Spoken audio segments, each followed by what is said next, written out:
जय गुरु जी। शुक्राना गुरु जी। सारी संगत को जय गुरु जी।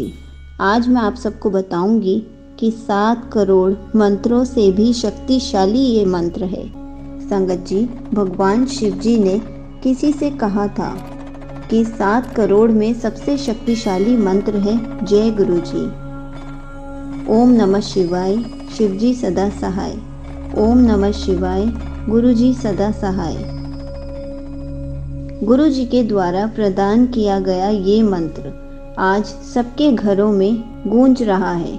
केवल भारत ही नहीं बल्कि पूरे विश्व में मंत्र की अलौकिक गूंज सुनाई दे रही है। जब हम प्रतिदिन इस मंत्र को बोलते हैं तो भगवान भोलेनाथ और गुरु जी की असीम कृपा होती है। हमारे सारे दुख दूर हो जाते हैं, सांसारिक पीड़ाएं दूर हो जाती हैं, मन प्रसन्नता से भर जाता है और आत्मा को विशेष आनंद की अनुभूति होती है। आखिर ऐसा क्यों होता है कि केवल ये मंत्र बोलने पर गुरु जी की विशेष कृपा होने लगती है? गुरु जी शब्द में ऐसी कौन सी अलौकिक शक्ति है जिससे लाखों करोड़ों लोगों के दुख, कष्ट और रोग दूर हो जाते हैं? संगत जी, आज मैं आप सबको बताऊंगी कि गुरु जी शब्द में कितनी शक्ति है और गुरु जी के नाम के उच्चारण से हमारी समस्याएं क्यों दूर हो जाती हैं। आखिर क्या रहस्य है गुरु जी और शिव जी के नाम का एक साथ उच्चारण करने में? मैं आपको ये भी बताऊंगी गुरु जी ने भगवान शिव के मंत्र को ही सर्वश्रेष्ठ क्यों माना।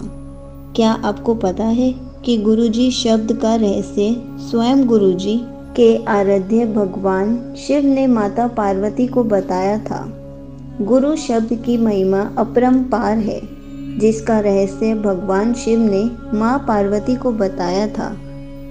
माँ पार्वती के बार बार अनुरोध करने पर पहली बार गुरु शब्द का बखान किया था।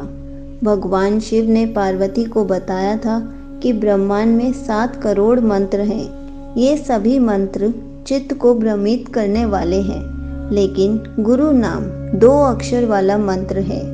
गुरु महामंत्र है। इसके बाद महाशिव कहते हैं कि हे महेश्वरी, ये रहस्य एक अत्यंत गुप्त रहस्य है जो पापी व्यक्तियों को नहीं मिलता। अनेक जन्मों के किए हुए पुण्यों से ही परिपूर्ण मनुष्य ही गुरु तत्वों को प्राप्त कर सकता है।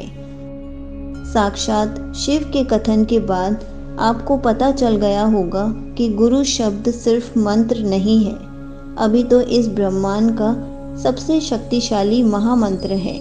अपना कल्याण करने के लिए आपको संस्कृत के जटिल और लंबे मंत्रों की आवश्यकता नहीं है। केवल श्रद्धा पूर्वक गुरु शब्द का उच्चारण कर देना सबसे बड़ा महामंत्र है। ये शास्त्रोक्त सत्य है। जब आप गुरु शब्द के आगे जय गुरु जी लगा देते हैं तो गुरु मंत्र जागृत हो जाता है। गुरु जी की कृपा देखिए कि उन्होंने अपने भक्तों को सर्वप्रथम ओम नमः शिवाय का उच्चारण करना सिखाया। गुरु जी साक्षात त्रिकालदर्शी हैं, इसलिए वो जानते थे कि गुरु और शिव एक ही हैं। भगवान शिव देवों के देव हैं और हर प्रकार के ग्रह, दोषों, बाधाओं, दुखों को शीघ्रता से हरने वाले हैं। केवल मात्र भगवान शिव ऐसे देव हैं जिनका कोई आदि, मध्य और कोई अंत नहीं है। गुरु जी पर भगवान शिव की विशेष कृपा रही है और लाखों भक्त जानते हैं कि उनमें भगवान शिव की शक्ति का वास रहता है। आपने कई गुरुओं के मुंह से सुना होगा कि गुरु ही शिव है और शिव ही गुरु है। कई लोग कहते हैं कि ये बात कलयुग के गुरु स्वयं अपनी पूजा के लिए बताते हैं, लेकिन ये सत्य नहीं है।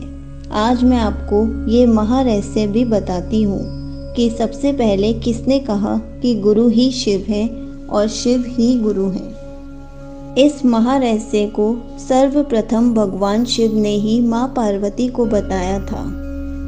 गुरु जी का बखान करते हुए भगवान भोलेनाथ कहते हैं कि गुरु है वही शिव है और जो शिव है वही गुरु है। जो मनुष्य शिव और गुरु दोनों में अंतर मानते हैं वो पापी हैं। भगवान शिव कहते हैं कि जो इस गुरु के तत्व को नहीं जानता, उसके जप, तप, व्रत, तीर्थ, यज्ञ, दान सब व्यर्थ हो जाते हैं।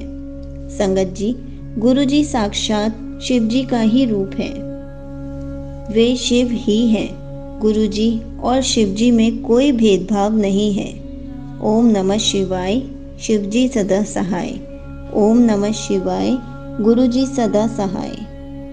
गुरु और शिव सदा से ही एक है। भगवान शिव ने यही कहा है कि अपने गुरु जी के नाम का चिंतन अनंत स्वरूप भगवान शिव का ही चिंतन है। आप गुरु जी का कीर्तन और चिंतन करते हैं तो समझ लीजिए कि भगवान शिव का भी कीर्तन और चिंतन कर रहे हैं। यदि गुरु जी प्रसन्न हैं तो आपके कल्याण को कोई शक्ति नहीं रोक सकती। यदि गुरु जी नाराज हो जाएं तो आपको बचाने वाला कोई नहीं है। भगवान शिव माता पार्वती से कहते हैं, यदि शिव नाराज हो जाएं तो गुरुजी बचाने वाले हैं, लेकिन अगर गुरुजी नाराज हो जाएं तो कोई बचाने वाला नहीं है। इसलिए हमेशा अपने कल्याण के लिए गुरुजी की शरण में ही रहना चाहिए। जो लोग गुरुजी की शरण को छोड़कर चले जाते हैं वो बहुत अभागे लोग होते हैं। सच्चा सुख और ज्ञान केवल गुरुजी के चरणों में ही मिलता है। आप कहीं भी भटकते रहो, वेदों शास्त्रों को पढ़ते रहो, ज्ञान केवल गुरु जी के चरणों में जाने से ही मिलेगा। भगवान भोलेनाथ माँ पार्वती से कहते हैं कि हे प्रिय, मनुष्य चाहे चारों वेद पढ़ ले, वेद के 6 अंग पढ़ ले, अध्यात्म शास्त्र आदि अन्य सभी शास्त्र पढ़ ले, फिर भी गुरु जी के बिना ज्ञान नहीं मिलता। संगत जी, आप धन्य हैं, आप भाग्यशाली हैं, क्योंकि आपको गुरु जी की भक्ति प्राप्त हुई है। ये कथन किसी व्यक्ति का नहीं है, बल्कि साक्षात भगवान शिव का है। भगवान शिव कहते हैं, जिस मनुष्य में गुरु भक्ति हो, उनकी माता धन्य है, उनके पिता धन्य हैं, उनके वंश भी धन्य है। भगवान शिव जी पार्वती को कहते हैं, जिस पर गुरु जी की कृपा नहीं, उसकी विद्या, धन, भाग्य निरर्थक है। हमारे अपने लोग और कई रिश्तेदार अक्सर गुरु जी की भक्ति को टोकते हैं कि आप कहीं तीर्थ स्थानों पर नहीं जाते और ना ही कोई जप तप करते हैं। आप केवल जय गुरु जी ही करते रहते हैं। ऐसे लोगों के लिए भगवान शिव ने खुद कहा है, गुरु जी ही देव है, गुरु जी ही धर्म है, गुरु जी में निष्ठा ही परम तप है, गुरु जी से अधिक और कुछ नहीं है। ये बात भगवान शिव एक ही बात को 3 बार कहते हैं। पर 3 बार क्यों कहते हैं? ताकि कलयुग के लोग गुरु जी की महिमा को जान सके।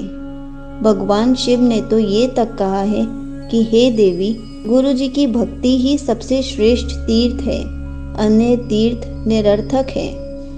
इस परम सत्य को जान ले कि यदि आप उठते बैठते चलते सोते हुए जय गुरु जी का उच्चारण कर रहे हैं तो आपको कुछ और करने की आवश्यकता ही नहीं है। जय गुरु जी से सर्वशक्तिशाली मंत्र इस जगत में ना था, ना है और ना ही होगा। तो संगत जी, प्यार से बोला करो, ओम नमः शिवाय, शिव जी सदा सहाय। ओम नमः शिवाय, गुरु जी सदा सहाय। जय गुरु जी, शुक्राना गुरु जी।